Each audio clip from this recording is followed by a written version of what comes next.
Right. Let's try and get it sorted out today, so we don't have it hanging over us, OK? Good idea. I'll take notes.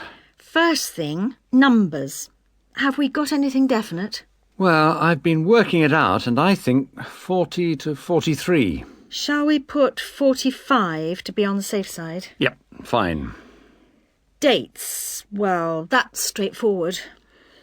The last working day before Christmas, which is... Which is December the 21st. Which is going to be pretty difficult to book at Christmas.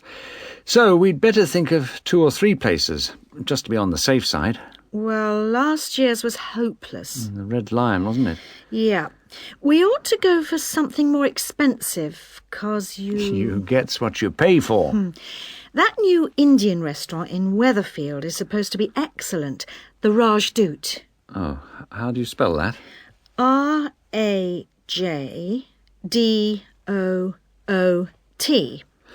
And it's bound to be packed. Well, let's put that down as the first choice and have some backups. What about the Parkview Hotel as a second choice? Yes, that's always reliable. Parkview Hotel. And the London Arms, in case. London Arms. I'll call them now if you want. No, I'll do it, Joan. You're really busy. Oh, have you got the numbers? Not for the Rajdoot, but... right, Parkview Hotel. 777192 and London Arms 208657. Great. Before I ring, we'd better just make sure they're within the price range. Up to £15 a head? I think you'll find some people won't be able to go that high. Well, you can't get anything decent under £10. OK. We'll say 12. OK. And we'd better make sure there's good vegetarian food. And a non-smoking section. You know what the boss is like. Don't remind me. I'll let you know as soon as I get anything. Good news. I found Rajdoot's number straight away, and they can fit us in. Their Christmas menu sounds great. What is it? French onion soup or fruit juice. Uh-huh. Roast dinner or lentil curry.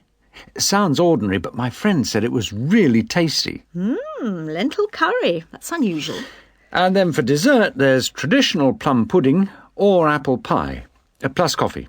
That sounds really good for £12. Did you book it? Well, I said I'd check with the staff first, but they did say they'd hold the booking until next Wednesday anyway. Oh, and if we go ahead, they'd like a £50 deposit. 50 is normal. That's fine. And they want a letter. Right, to confirm. Oh, and they say with such large numbers, we have to choose the menu in advance. Well, that won't be a problem. I'll put up a notice with details of the restaurant and the menu. When did you say they wanted confirmation by? It was, let's see. The 4th of November. Where do you think I should put up the notice?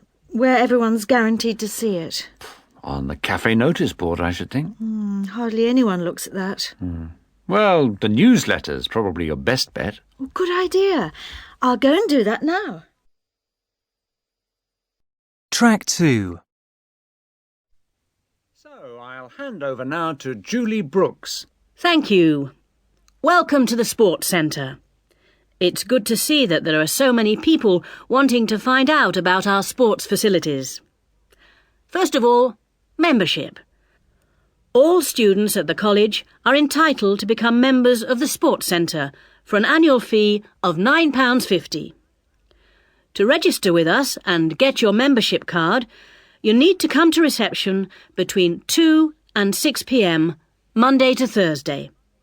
I'm afraid we can't register new members on Friday, so it's Monday to Thursday, 2 to 6 at reception. Now, there are 3 things that you must remember to bring with you when you come to register. They are your union card, a recent passport-size photograph of yourself, and the fee. It doesn't matter whether you bring cash or cheque.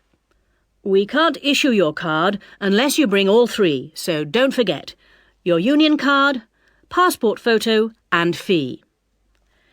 Then once you've got your sports card, You will need to bring it with you whenever you come to book or use any sports centre facilities. Booking over the phone is not allowed, so you have to come here in person with your card when you want to book. Our opening hours seem to get longer every year. We are now open from 9 a.m. to 10 p.m. on weekdays and from 10 a.m. to 6 p.m. on Saturdays. For those of you who are up and about early in the morning, we're introducing a 50% morning discount this year. This is because the facilities tended to be underused in the mornings last year.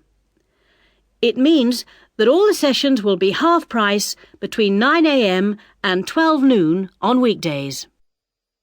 So, what exactly are the facilities? What sports can you play here? Well, this room we're in at the moment is called the main hall, and it's used mainly for team sports such as football, volleyball and basketball, but also for badminton and aerobics. On the other side of the reception area, there's the dance studio. This provides a smaller, more intimate space, which we use for ballet, modern dance and martial arts. Not at the same time, of course. Then, in a separate building, which you may have noticed on your way here, it's on the other side of the car park, there are the squash courts, 6 of them. And at the far end of the building, a fitness room. This is our newest facility, only completed in the spring, but it's already proving to be one of the most popular. As well as all these facilities available here on the campus, we also have an arrangement with the local tennis club, which is only 2 miles away, entitling our students to use their courts on weekday mornings in the summer. So, I think that there should be something here for everybody, and I hope to see all of you at the centre, making use of the facilities. If, in the course of the year, you have any suggestions as to how the service we provide might be improved, or its appeal widened, I'll be interested to hear from you. Track 3. Good morning, Mrs. Collins. I just wondered if you could help me with this entry form for the Young Electronic Engineer competition. Hello, John.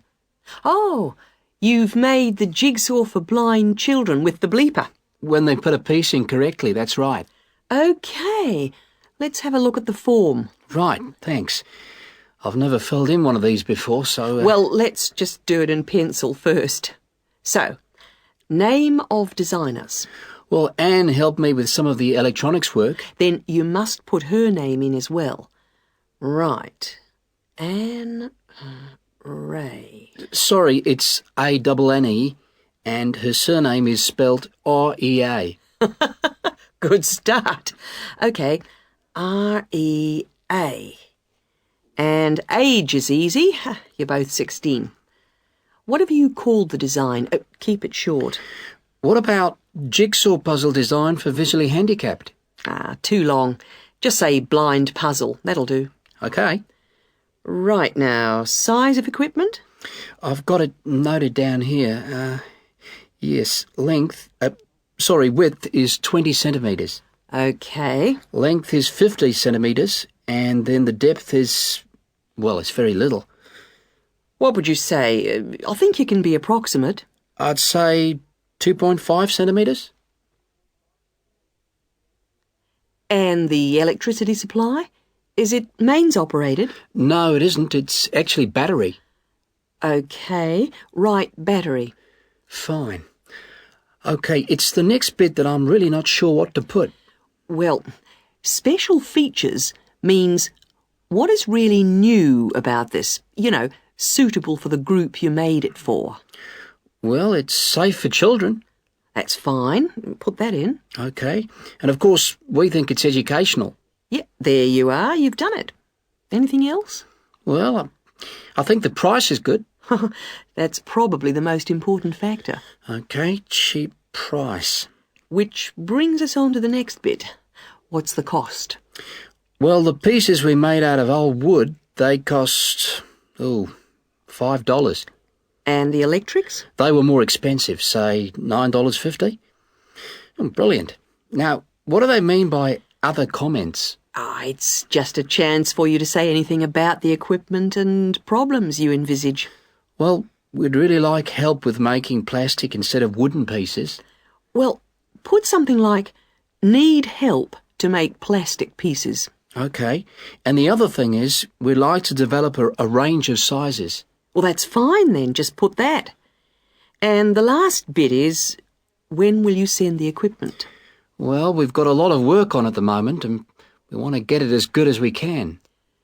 Well, say 25th of June? Can't we make it later? Well, the last date is the 1st of July. Why not say that? OK, that's what I'll put. So, that's the lot. That's brilliant. Thanks very much, Mrs. Collins. I'll send it off straight away. Glad to be of help. Very best of luck to you both. Thanks. Bye. Bye. Track 4. Today I'd like to introduce Ted Hunter, who used to rear sheep and poultry, but who is here to tell us about a rather unusual type of livestock that he's been concentrating on in the last few years. Ted Hunter is a member of the Domesticated Ostrich Farming Association and is here to tell us about the possibilities of breeding and rearing these birds in this country. Thank you, Paula. When you look at international restaurant menus and supermarkets, they all tend to feature the same range of meats: beef, lamb, chicken, pork, that sort of thing. But people are always interested in something different. And we're now finding that farming can bring new types of meat to our tables. The kangaroo is one animal that's now being farmed for its meat and eaten outside Australia, where it comes from. It looks and tastes rather like rabbit, though it's slightly darker in color. But it is rather tough, so that's a problem for some people. Crocodiles are also being farmed for their meat. This is rather like chicken, pale and tender, and it's getting quite fashionable. Some people also find it's rather fatty, but I think it makes a really tasty sandwich. Now, a third type of meat becoming increasingly available, and the one that I think is by far the nicest of the three, is ostrich, which most people say has a similar taste and texture to beef. However, it's much better for you than beef, as we'll see later. Most people think of ostriches as wild animals, but in fact, ostriches have been farmed in South Africa since around 1860. At first, they were produced for their feathers. In Africa, they were used for tribal ceremonial dress, and they were also exported to Europe and America, where they were made into ladies' fans and used for decorating hats. Later, feather fans and big decorated hats went out of fashion, but ostriches were still bred, this time for their hide. This can be treated to produce about half a square meter of leather, very delicate, fine stuff of very good quality. At the same time, some of the meat was used for biltong, the air-dried strips of meat popular in South Africa as a sort of fast food. However, recently there's been more and more interest in the development of ostrich farming in other parts of the world, and more people are recognizing its value as a food source. Ostrich meat is slightly higher in protein than beef, and much lower in fats and cholesterol. It tastes good, too. A series of European taste tests found that 82% of people prefer ostrich to beef. And one ostrich produces a lot of meat, from around 30 to 50 kilograms, mostly from the hindquarters of the bird. Farmed ostriches don't need African climates, and in fact, ostrich farming is now becoming well established in other parts of the world. However, setting up an ostrich farm isn't something to embark on lightly. Mature breeding birds are very expensive. Even a fertilized ostrich egg isn't cheap, so you need quite a bit of capital to begin with. Then the farmer needs special equipment, such as incubators for the eggs. The young chicks are very dependent on human minders and need a lot of attention from the people looking after them. In addition, ostriches can't be intensively farmed. They need space and exercise. But in spite of this, they make good farming sense. A cow produces only one calf a year, whereas a female ostrich can lay an egg every other day. And because the farmers can use incubators and hatched chicks are nourished well and protected from danger, the failure rate on farms is very low indeed, and almost all the fertilized eggs will hatch out into chicks, which will in turn reach maturity. This is very different from the situation in the wild, where the vast majority of chicks will die or be killed before they grow up into mature ostriches. So it's possible, once the initial outlay has been made, for the farmer to be looking at very good profit margins indeed. Ostrich farming is still in its early days outside Africa, but we hope that ostrich meat will be freely available soon, and before long will be as cheap as beef.